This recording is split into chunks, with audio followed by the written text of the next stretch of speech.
We are going to have to deal with the potential threat of terrorism from Afghanistan going forward, just as we have to deal with the potential threat of terrorism in dozens of countries in multiple continents around the world. We have been successful to date in suppressing the terrorist threat to the U.S. homeland in those countries without sustaining a permanent military presence or fighting in a war. Okay, that was National Security Advisor Jake Sullivan today, warning about terrorism against the U.S., saying we can handle it from afar. We've got new sound, new video coming in. The Taliban is now in control of Afghanistan. It is using armed vehicles. It's mounted vehicles with machine guns patrolling neighborhoods, and gunshots are being heard fired in the neighborhoods inside Kabul. So this is happening right now, right as we speak. Joining us now is Georgia's Austin Scott from House Armed Services. Congressman, your reaction to these developments right now and what the NSA said today? You know, it's horrible, and the report flashed across the bottom of your screen. That number was given to us June of 2021, and so the fact that Al Qaeda was in 15 of 34 provinces, we knew that in June. The whole world knew it in June. It was in the United Nations report.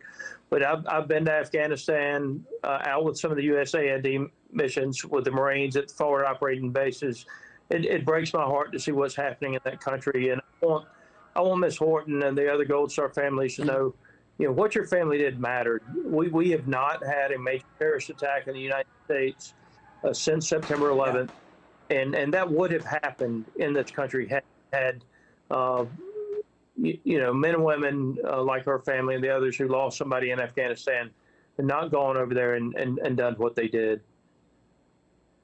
Okay, to recap, we're in breaking news mode. We're now hearing gunshots being fired in residential areas in Kabul and other areas in Afghanistan.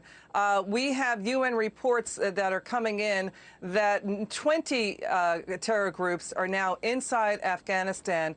They've launched in 31 of the 34 provinces terror attacks and battles involving also Al Qaeda and ISIS. And we need to recap this too. Remember when this is what is going on in our government. Remember President Biden went after he was then not yet president. Biden went after Trump in 2017 when Trump withdrew troops from Syria, saying that Trump empowered terrorists, abandoned our Kurdish partners.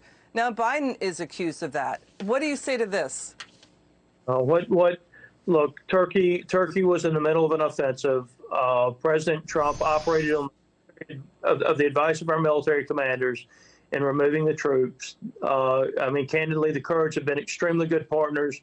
We all felt extremely bad for the decision that had to be made. But when you're in a war, you know, the enemy gets a vote as well. And so I think President Trump listened to his military advisors. I think he followed the advice of his military advisors. And Joe Biden did the exact opposite, because if he had followed the advice of his military advisors, he would have been prepared for what's happening on the ground right now. And he did not do that. So President Trump actually listened to the military advisors, where Joe Biden candidly simply did not. He listened to what the State Department people were telling him and told him he could trust the Taliban and the Doha Agreement. You know, Trump also hit back hard at Syria after Syria gassed its own people with chemical attacks. In 2017, Trump fired 59 Tomahawks at Syria, hitting aircraft and petroleum and logistical storage and ammo and defense systems and radars. You know, Trump shut down ISIS. That's what critics have even said. He's pounded Syria for their chlorine gas attacks. He got the Abraham Accords going. People are saying it was fatally naive for President Biden to think it could score political points using the anniversary of 9/11, the 20th anniversary, as withdrawing out of Afghanistan. So there's that too, Congressman. Your word on that.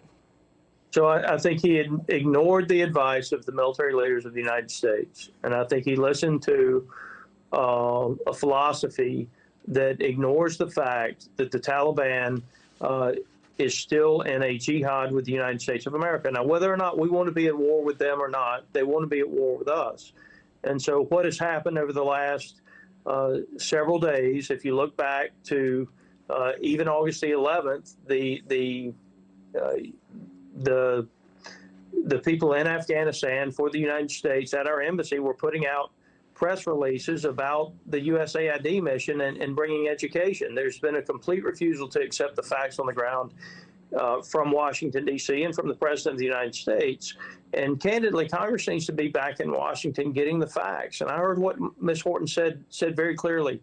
I don't want to fight with the Biden administration. What I want is the facts. I want to know what we're going to do with regard to the intelligence pushing forward. Not yesterday, but I want to know tomorrow, what are we going to do for the intelligence that we need to keep America safe from Al Qaeda and the other terrorist organizations that now have safe haven in Afghanistan. They not only have the geography to operate, but they'll have the finances to operate now. Congressman Austin Scott, thank you so much for joining us. We really appreciate it. Thank you so much, ma'am.